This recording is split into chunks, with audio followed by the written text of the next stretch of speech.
SI, police constable, JL, DL, CDPO, DAO అన్ని online క్లాసులు మాత్రమే కలవు. JL chemistry online classes available. అన్ని సబ్జెక్టులు అద్భుతంగా బోధించే అధ్యాపకులచే బోధన. కొత్త సిలబస్ ప్రకారం క్లాసులు కలవు. ఒక్కసారి ఫీజు చెల్లిస్తే ఏడాది పాటు ఎన్నిసార్లైనా క్లాసులు చూడవచ్చు. పాత పేపర్స్తో పాటు చాప్టర్ వైజ్ టెస్టులు కలవు. గూగుల్ ప్లే స్టోర్ నుండి రాజు సార్ క్లాసెస్ యాప్ డౌన్లోడ్ చేసుకోండి. రాజు సార్ క్లాసెస్లో చేరండి, జాబ్స్తో వెళ్ళండి. Contact number 9550333920. హాయ్, హలో, ఎలా ఉన్నారు? నెక్స్ట్ టాపిక్ డిస్కస్ చేద్దాం. క్లాసికల్ మెకానిక్స్లో మనకు laws of motions and dynamics complete అయింది. నెక్స్ట్ టాపిక్ వచ్చేసి very very most important. Previous examination question పేపర్ను ఒకసారి రివైజ్ చేసుకుంటే ఈ చాప్టర్లోకి వెళ్ళి మెకానిక్స్ ఆఫ్ రిజిడ్ బాడీలోకి వెళ్ళి మీరు చూడండి ఫ్రెండ్స్, ఖచ్చితంగా 7 క్వశ్చన్స్ వచ్చినాయి. ఓన్లీ చాప్టర్ చిన్నదే, లెంత్గానే, అంటే చిన్ననే ఉంది కానీ స్కోప్ అనేది లెంతీగా ఉంటుంది. ఈ చాప్టర్లో క్వశ్చన్లు చూస్తే మామూలుగానే అనిపిస్తాయి, ఇవేనా అనిపిస్తుంది, కానీ తికమక్క పెట్టేటువంటి క్వశ్చన్లు ఖచ్చితంగా ఉంటాయి. 7 క్వశ్చన్స్, 7 into 2 14 క్వశ్చన్స్, 14 మార్క్స్ వచ్చేటువంటి చాప్టర్ ఇది. మనకు క్లాసికల్ మెకానిక్స్లో హైయెస్ట్ మార్క్స్ వచ్చేటువంటి చాప్టర్ కూడా మెకానిక్స్ ఆఫ్ రిజిడ్ బాడీ అంటారు. ఈ మెకానిక్ ఆఫ్ రిజిడ్ బాడీలో మనకు బేసిక్ నాలెడ్జే ఉంటుంది, కానీ ఎక్కడ ఇంప్లిమెంట్ చేయాలి, ఏ విధంగా ఇంప్లిమెంట్ చేయాలనేటువంటి కాన్సెప్ట్ మీదనే క్వశ్చన్లు ఉన్నాయి. డైరెక్ట్ క్వశ్చన్లు కూడా ఉన్నాయి ఫ్రెండ్స్. ఏమాత్రమో అధైర్యపడకుండా, సబ్జెక్ట్ కన్నా మనకు మించింది ఏం లేదు. సబ్జెక్ట్ వస్తేనే మనం ఏం చేస్తాం, మంచి పొజిషన్లో ఉండగలుగుతాము. ప్రాక్టీస్ చేయకపోతే ఏం రాదు. ఖచ్చితంగా వీడియోని స్కిప్ చేయకుండా చూసేటువంటి వ్యక్తులు కూడా లాస్ట్ వరకు చూడాల్సిందే. చూసి దీనిలో ఆనందపడుతూ సంతోషపడుతూ నేర్చుకోవాల్సిన విషయాలు కొన్ని ఉన్నాయి. అది చూస్తుంటేనే, చదువుతుంటేనే మనకేమనిపిస్తుంది అంటే అరే ఇంత మంచిగా ఉంటుంది ఆ సబ్జెక్ట్ ఫిజిక్స్ అనేటువంటి ఆలోచన వచ్చేస్తుంది. మీరు టాపిక్లోకి వెళ్దాం. Will discuss about the mechanics of rigid body. The sub topic is a classical mechanics. Classical mechanics లో సబ్ టాపిక్ వచ్చేసి మెకానిక్స్ ఆఫ్ రిజిడ్ బాడీ అని తీసుకుందాం. Mechanics of rigid body. Mechanics of rigid body.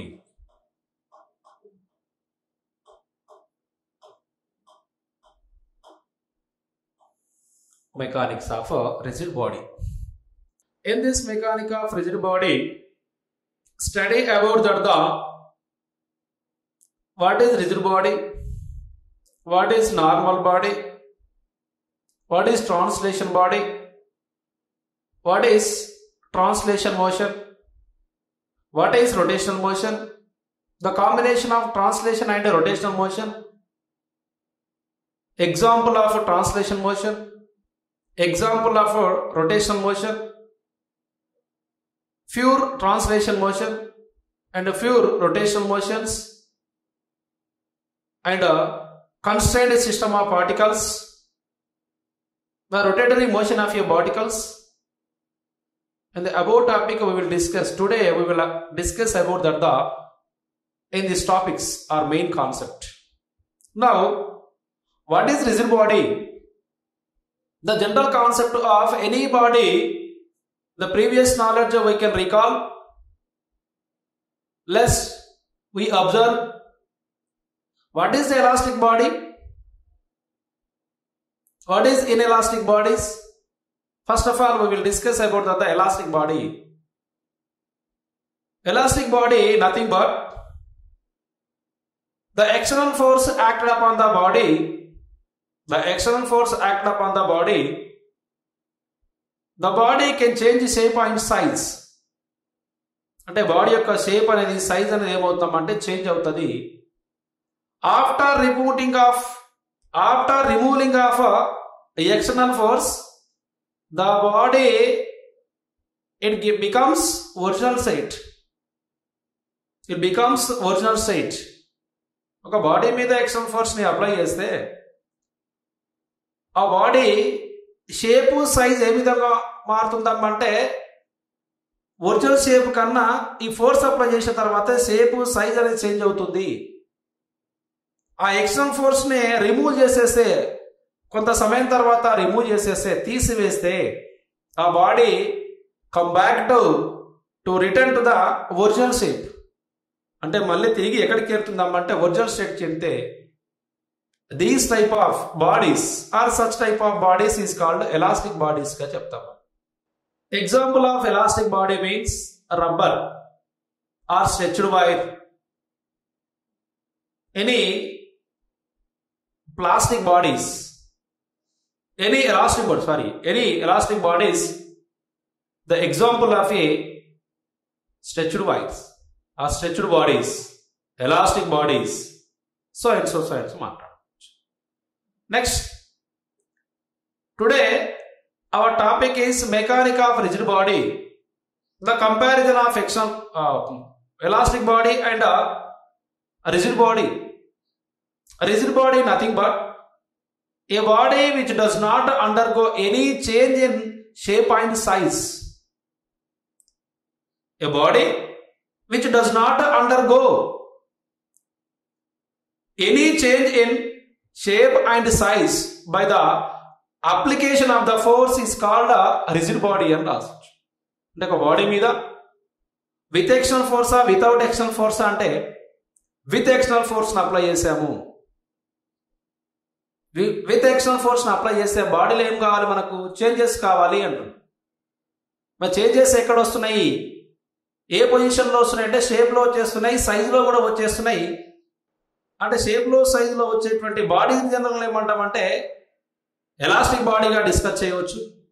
కానీ rigid బాడీలో ఏమంటాం, does not change with external force act upon the body, the body will not change shape and size. అంటే external ఫోర్స్ని apply చేసినా కూడా ఆ బాడీలో షేప్లో కానీ సైజులో కానీ ఏమాత్రం చేంజ్ రానటువంటి బాడీస్ని కానీ పార్టికల్స్ని కానీ ఏమని చెప్పొచ్చు అంటే మెకానిక్ ఆఫ్ రిజిడ్ బాడీ అంటాము. దీన్ని ఏమంటామంటే రిజిడ్ బాడీగా డినోట్ చేస్తుంటాం. Let us write up a body which does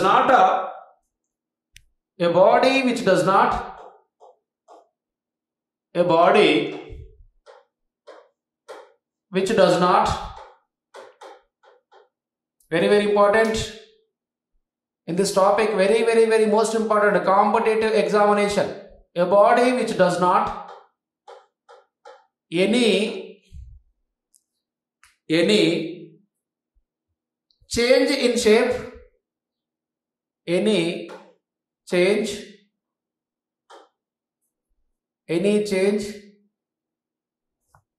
a body which does not any change in shape or size,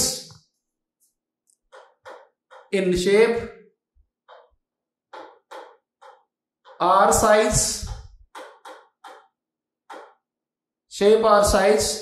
by the application of the force. Which amount of force?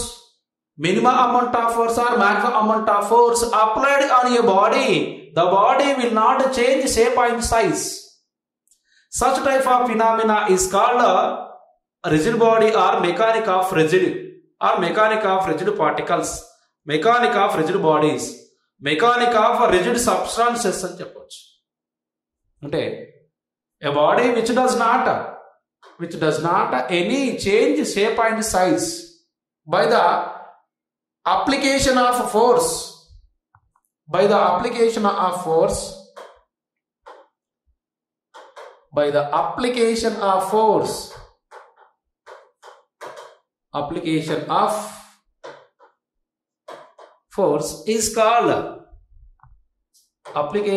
force is called a rigid body.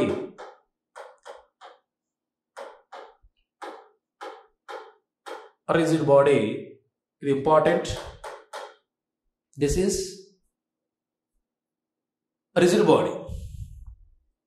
The motion of a rigid body may be considered as the combination of translatory motion of its center of mass and rotatory motion of a particle around the center of mass. Very, very most important point. The motion of a rigid body revolving around a center. Translatory motion of its center of mass. Rotating motion of the particle around the center of the mass. అంటే ఈ rigid body అనేది మళ్ళీ ఎట్లా rotation అవుతుంది, ఎట్లా motion అవుతుంది అంటే translatory motion ఉంటుంది, రొటేటరీ మోషన్ అనేది కూడా ఉంటుంది. ఒక బాడీకి ఏముంటుంది అంటే ఇదే రిజిడ్ బాడీ ఎక్కడ యూజ్ చేస్తున్నాం అనే క్వశ్చన్ కూడా రావచ్చు. అది రొటేషన్ చేయడానికి యూజ్ అవుతుంది, నెక్స్ట్ ట్రాన్స్లేషన్ కావడానికి కూడా యూజ్ అవుతుంది. మరి translatory motion of its centre of mass అంటున్నాం. Next rotatory mass of the particle around the centre of the mass అంటాం. Very very important point. The motion of a body, the motion of a body, motion of a body, the motion of a body may be considered as the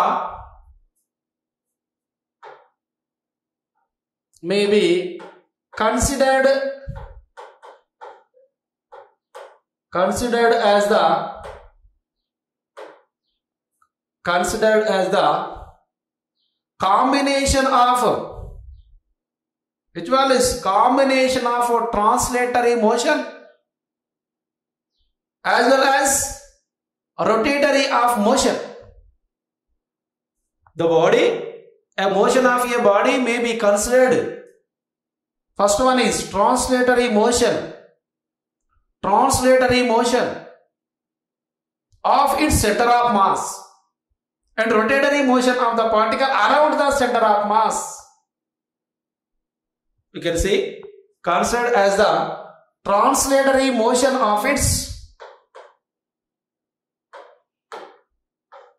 translatory motion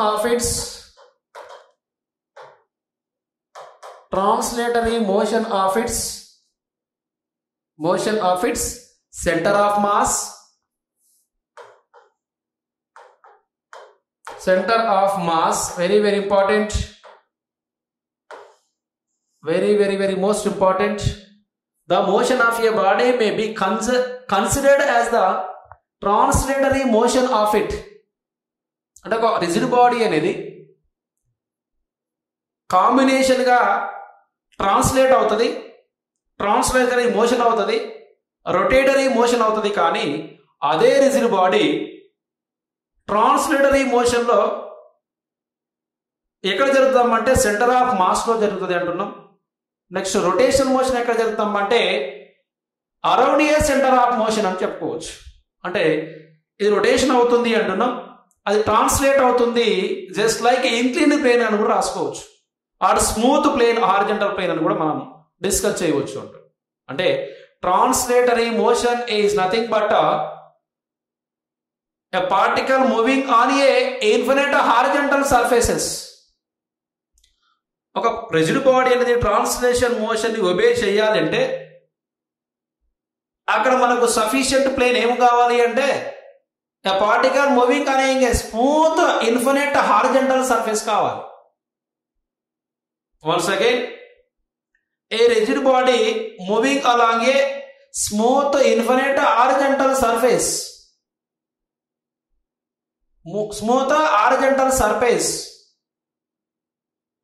motion of its center of mass as well as rotatory motion of a particle around the center of mass.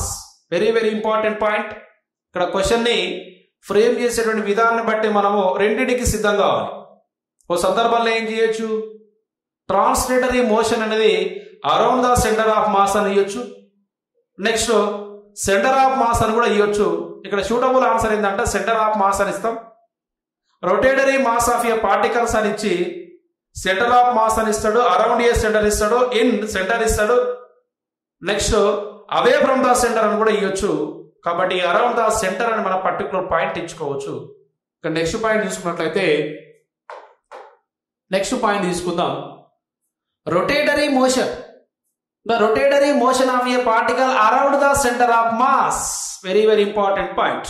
Rotatory motion of the rotatory motion of the rotatory motion of the rotatory motion of the particle around the center of mass. Around the center of mass. Around the center of mass. Very, very important. Around the center of mass. Translatory motion of its center of mass. Rotatory motion of the particle around the center of mass. ఇక్కడనే మనకు question frame అయ్యేటువంటి అవకాశాలు ఉంటాయి. ఖచ్చితంగా question frame అయ్యేటువంటి అవకాశాలు ఉంటాయి. ఇక్కడనే centre of mass, translatory motion, rotatory motion around the centre. ఖచ్చితంగా స్పెసిఫిక్గా చూడాల్సినటువంటి అవసరం ఉంది ఇక్కడ. రైట్. ద రిజిడ్ బాడీ, ఒకసారి ఇంత మంచిగా చెప్తున్నాం, ఓకే, మాట్లాడుకుంటున్నాం, మరి ఓకే, కానీ మరి rigid body may have simultaneously, ఈ రిజిడ్ బాడీ అనేది సైమల్టేనియస్గా ఎట్ ఏ టైంలో మరి ట్రాన్స్లేషన్ మోషన్ అవుతుందా, రొటేటరీ మోషన్ అవుతుందా, సేమ్ టైంలో ఉంటుందా, డిఫరెంట్ టైంలో ఉంటుందా అనే విషయం కూడా మనకు ఎరైజ్ కావచ్చు. మరి రేజ్ అయినట్లయితే ఉంది సార్, అది ఏంటిదంటే the rigid body may have simultaneously translatory motion and rotatory motion at the same time.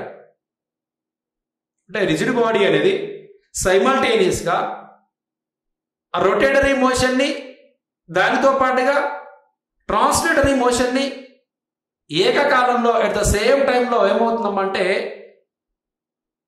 Translate అవుతుంది, రొటేట్ అవుతుంది, సేమ్ టైంలో ట్రాన్స్లేట్ రొటేషన్ అవుతుంది. ఏంటిదమ్మా అంటే రిజిడ్ బాడీ అని రాసుకోవచ్చు. Rigid body may have simultaneously, right అన్న question, rigid body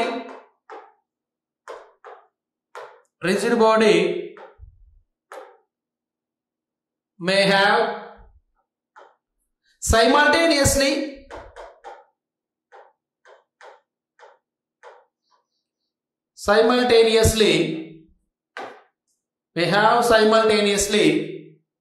translatory motion and rotational motion. Very, very important. Translational motion, translational motion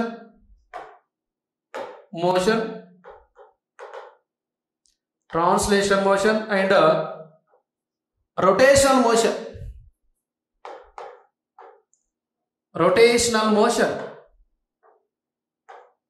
Translation motion and rotation motion at the same time.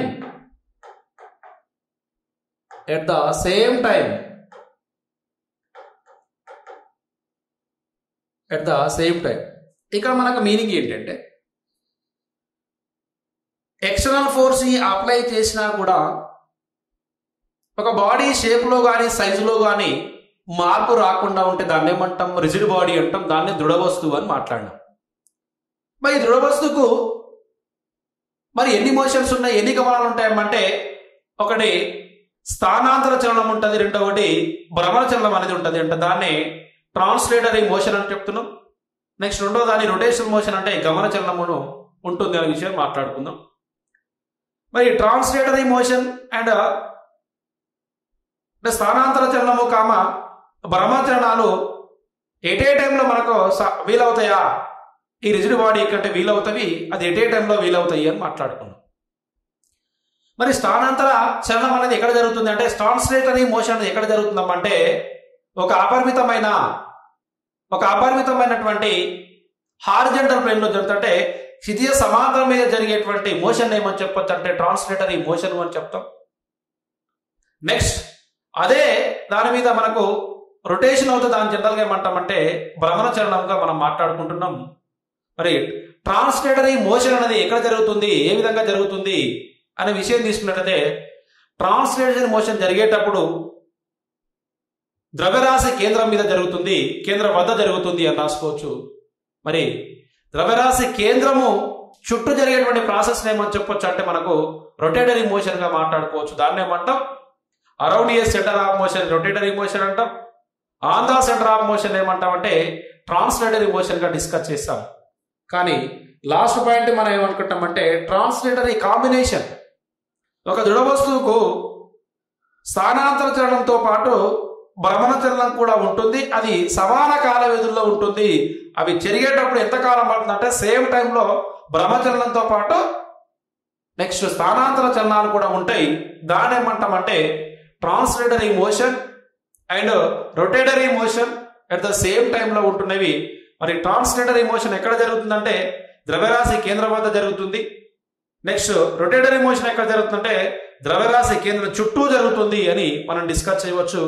Around a centre of motion rotatory motion, on the centre of motion is equals to translatory motion గా మనం discuss చేయవచ్చు. ఇది centre of mass translatory motion, around the centre of mass rotatory motion గా discuss చేసి మరి ఒక rigid బాడీకి translatory motions rotatory motions అనేవి ఉన్నాయి. ఇవి ఎట్ ఏ టైంలో కూడా ఉన్నాయనే విషయం మాట్లాడుకుందాం. నెక్స్ట్ మరి రిజిడ్ బాడీలో ట్రాన్స్లేటరీ మోషన్ ఎక్కడ జరుగుతుంది, ఎలా జరుగుతుంది, జరిగినప్పుడు దాని యొక్క పొజిషన్స్ కానీ వెలాసిటీ కానీ మరి చేంజ్ అవుతాయా, చేంజ్ కావా, అసలు చేంజ్ అవుతే ఏమనాలి, చేంజ్ కాకపోతే ఏమనాలి అనే విషయాలు మనము నెక్స్ట్ టాపిక్ లో డిస్కస్ చేద్దాం. Next let us comes to the point. A particle moving on a smooth infinite horizontal surface. అంటే ఇక్కడ మూవింగ్ ఇన్ఫినిట్ హారిజంటల్ సర్ఫేస్ అని గుర్తు రాగానే మనకు వచ్చేది ఏంటి? ట్రాన్స్లేటరీ మోషన్ అనేది గుర్తు రావాలి.